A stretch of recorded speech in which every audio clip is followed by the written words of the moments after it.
Enid returned home from Cardiff, she very soon became involved in meetings where the rights of working people, and especially women, were being discussed, and she joined the Association for the Promotion of Trade Unionism Among Women.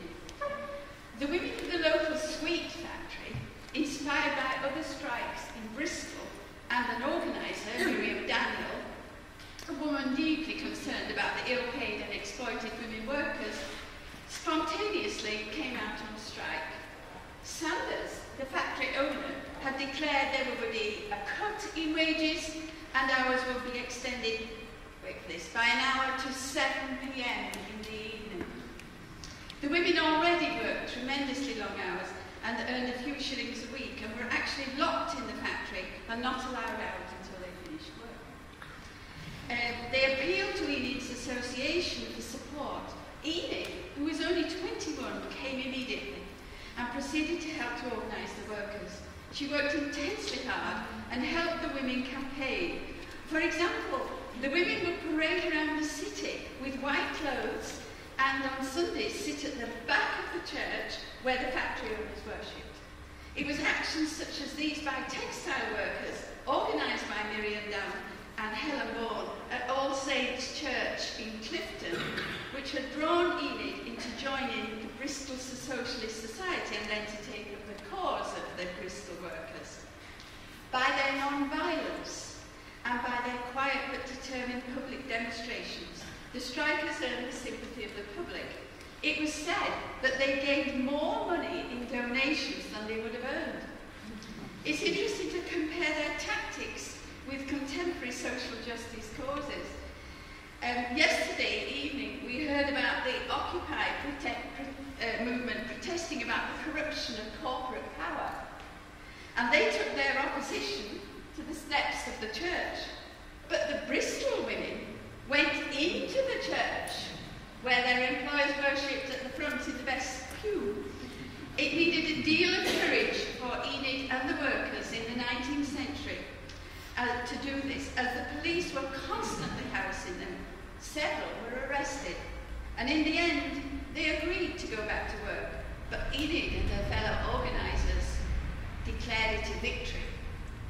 Enid herself had been earning money as a school teacher, but now she was sacked and found it difficult even to get private coaching in Bristol. Her brother too had been involved in the strikes, and although he still had a job, he was earning a pittance. Enid, who'd been supporting the family, now felt she was a burden on them, and she'd been hearing of a new venture, which her friends Dan Irving and St. John Conway had been urging her to join. This was a colony which had been established at Starmswaite, outside Kendal. She travelled north to join the friends who'd already gone with high hopes of establishing a community where everyone shared the chores, the gardening, grew their own food, joined in activities together, and went out to speak about socialism. And her first stop on her way north was Bradford for the founding conference of the Independent Labour Party, where she and friends from Bristol were treated like heroes by the delegates because of the strike. Interestingly, this is where she first began to meet up with the splits in the socialist movements. George Bernard Shaw had already written to her brother Paul that he and Enid should adopt the tactics of the Pavilion Society and infiltrate existing institutions, but keep control, that is by the pavement. Shaw wanted no truck with horny-handed battalions, troublesome working people. These divisions were to become more and more pronounced in subsequent years, not least on the issue of war. As Angela Tuckett, Enid's niece and biographer, commented, Enid had spent the autumn and winter shoulder to shoulder in struggles with the horny-headed battalions. So Enid instead joined the Independent Labour Party. This commune that we saw before attracted the socialists, many with high ideals, and not only did they sit around in the evening discussing socialism, but they went out to give talks in the northwest. And as Angela stated, Enid was in regular demand. Disappointingly, very shortly, they discovered that Starthwaite was not a commune, nor was it socialist. They wrote to the Clarion Journal to say that they had been misled and unfairly treated. The Reverend Mills, who had started the commune, had autocratic ideas. He wanted to manage the whole affair. He didn't want any of this participatory democracy.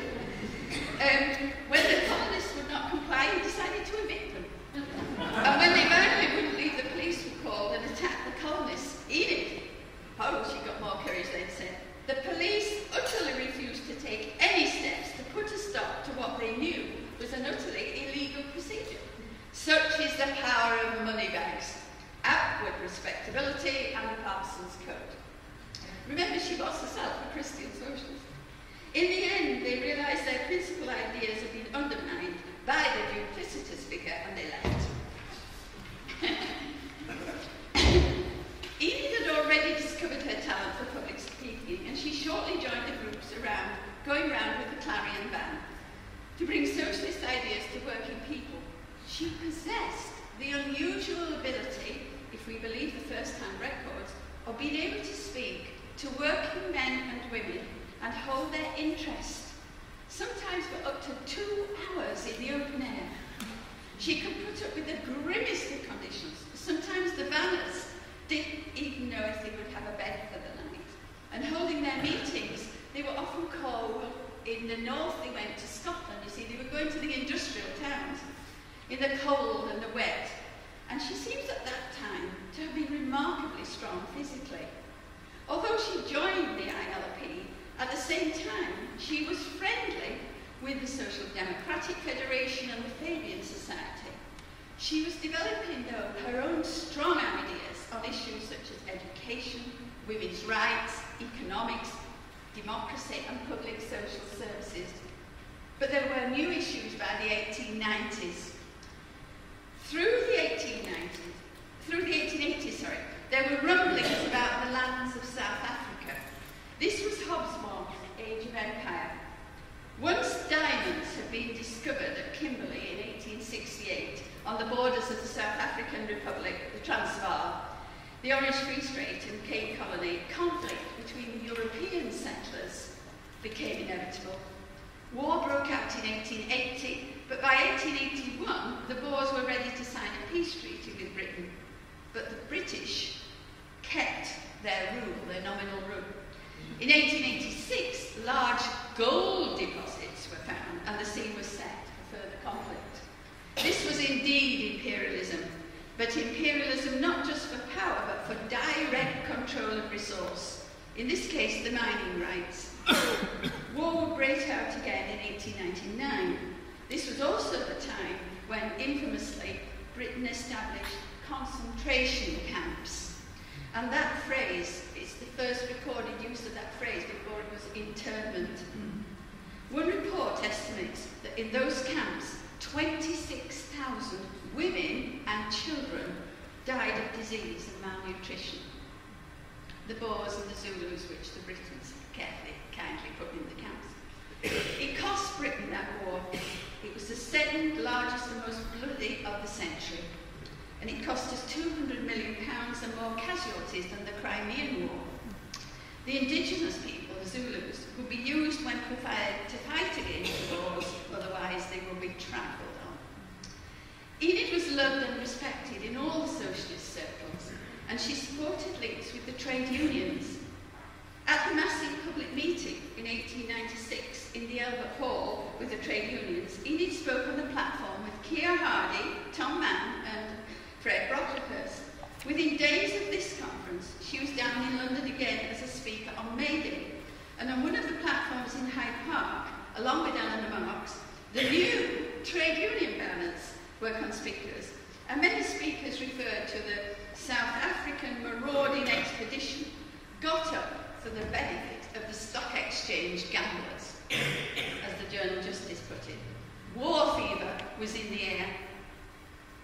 2 months after these speeches against the war, Enid was to be involved in a historic peace demonstration in that same open-air forum. Prior to the International Congress of Socialists in July 1896, the organisers, with Eleanor Marx in the forefront, assembled an international peace march. And I was absolutely delighted this morning to see when Kate put her pictures up they have a poster here advertising that march because I failed to find one before. So it's lovely learning something new. Despite the pouring rain, it was preceded by a procession through London, which deeply impressed a visiting Christian socialist and women's rights veteran from America. She talked about the excitement on the Thames Embankment as she watched the march go back, with children too, carrying their red flags to the music of the Marseillaise. In Hyde Park, there were 12 platforms arranged in a semicircle. Of course, they didn't have microphones, did they? But before the days of, there was good communication. Because, 12 platforms, I could imagine that would be quite good in Hyde Park today. And on one of these, the Dockers leader, Tom McCarthy, spoke, and Enid would be standing beside him, representing the ILP and the SDP. She would represent both. And she supported the single resolution, which opened with the statement, "Peace between the nations of the world is an essential foundation of international brotherhood and human progress. And believing that wars are not desired by the peoples of the earth, right, so far so good." But then later it said, "The wars are caused by greed and selfishness of the ruling classes," followed by more socialist principles. The whole resolution was printed in the Times newspaper of the next day, but it was followed by a vigorous correspondence from one letter writer who objected to peace being mixed up with this thing called socialism. Up to the time of the Boer War, in 1899, the Fabians had paid little or no attention to foreign or imperial questions. These Fabians were supported by the liberal imperialists, and the prospect of war in South Africa sharpened the divisions in the Liberal Party. Gladstone took up the cause of the Boers. At the same time, the Fabians were then faced with making a choice. Their leaders, who included George Bernard Shaw and the Webbs, plumped for imperialism, and Shaw looked forward to a British victory. He spoke of, yes indeed, yes, lofty and public-spirited imperialism. Hyndman of the SDF, Keir Hardie of the ILP, and Enid shared the views of the liberal anti-imperialists. Keir Hardie speaking of this being a class-conscious and egalitarian doctrine. Robert Blatchford, editor of the Clarion, purported to be about the people, stated, "I love the army," and said, "Imperialism lives by deeds, while the peace palaver is all words." We get that today, huh? He heaped scorn on the Cobdenites, Cobden and Bright, who had earlier opposed the Crimean War and even stopped a war with the French, and he joshed the socialists. This was the maelstrom of debate on the war which Enid was living through, still a very young woman. She, with her characteristic independence of thinking, took the view of the anti-imperialists, but she was against war altogether. During these final years of the 19th century, Enid was for the Peace Party, for which she was stigmatised by many, some as being pro-Boer, and she responded, "War was to be deplored, for it is useless, it is to be hated, for it is unjust." Enid had been invited by the Fabians, who, with the sponsorship of the Hutchinson's Trust, for whom Enid had already been speaking, to go on a lecture tour in the USA. She was making her preparations just as the Transvaal War broke out, when she included the topic in her final lectures in England that year. She was treated, because of her position on war, in the Newcastle local paper to a scurrilous attack. This terrible woman. And when she arrived in America, on the contrary, it was certainly a topic on which the Americans were eager to hear her speak, and they responded sympathetically. When she spoke in Philadelphia, her speech was immediately published in a pamphlet under the title, "The Moral Issues of the Transvaal Question." In the following years, Enid never changed her mind whether or not she was attacked in the press or by fellow socialists. Even in the ILP, not just the Fabian Society, there were those who supported the Boers as a nation suffering under British domination. At the same time, Enid would respond to those who said that the Boers were more brutal to the African peoples than the British were, on the other side. She replied with this: "This accusation to us comes with a bad grace from those rampant jingoes who for several weeks before war broke out made it difficult for the peace party to hold undisturbed a public meeting, and who at least on one occasion threw missiles of all sorts at defenceless people, including pocket knives, at the speakers. Enid brought out in her American lectures that the Boer War was essentially a war for minerals, diamonds, and above all for the rich gold deposits. Her analysis then echoes the assessment of those of anti-war demonstrators in the 21st century. No war for oil. She said after the Jameson raid, Jameson being the man who was sent in as an undercover agent for the South African company, we, the British, were the aggressors all the time, the government. Our crooked policies made peace impossible. It was a difficult time for the socialists when Enid returned from America. Jingoism over the South African war was rampant. The troops were under siege at Mafeking. Enid's friend Heinemann was howled down, and halls were refused to socialist speakers. A South African conciliation committee was set up by Quakers and socialists, with Isabella Ford, Enid's friend, arguing for just peace to be negotiated. An outdoor meeting was organised in Leeds, and hundreds turned up, but now they were different, of course. Their threatening tones and gestures left no doubt that they were far from friendly. As a platform party left the park, a contemporary commentator said, "A stone was thrown, and only by jumping on a tram did we escape, though the shower of stones smashed the windows." A few weeks later, the socialists held another meeting where Enid was the speaker and the chairman recounted. "I knew if Enid got a good start, she would hold them, and she did. It was a bitter cold night, and she held that meeting for an hour and a half.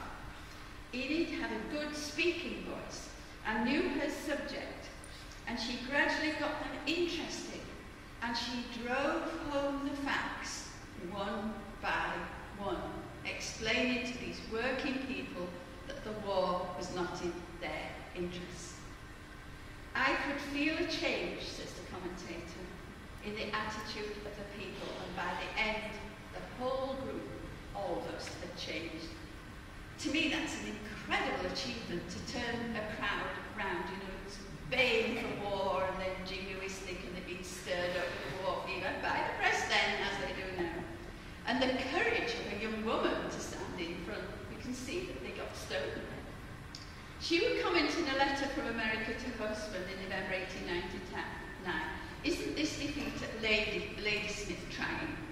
It will make our savages more savage than ever, and unite the whole country in a demand to carry on war to the bitter end at all costs." Why have Enid and her views her outstanding contribution to spreading the ideas of socialism, to linking social justice and peace, her bridge making among the different socialist groupings, and her stand for the peace party against war, and above all among working people? Why has she been overlooked? It's difficult to know. I can't. I'm so in admiration of her, I can't believe why she was overlooked, but she is. Nobody knows the name. Many would say it was because she died young. After her 2 exhausting tours in the United States, she came back to her little boy and husband in Littleborough, where Percy was the curate. She was already taking up requests to speak at weekends when she developed a fierce pain in her leg. She was pregnant too. The doctor ordered complete rest. But what did she do? She got up to make tea for visitors. She dropped dead of an embolism in the room beside her husband. She was 35 and had achieved more in the years of activism than many over a lifetime. Others may say it was because she was a woman, and so often really despite the fact that women had come to the fore in public life in the second half of the 19th century, especially in the struggle of votes for women. Perhaps more pertinently, Enid spoke out on issues such as economics and education, which were looked upon even among socialists as the province of men. When mentioned or writers. Edith is never included. But in fact, she was actually more popular sometimes than they were. Enid's never included in accounts, in biography. She gets a line or two in Wikipedia that no knowledge of her, and we can correct that, I think. I would add something one of her friends, Esther Root, said on her early death.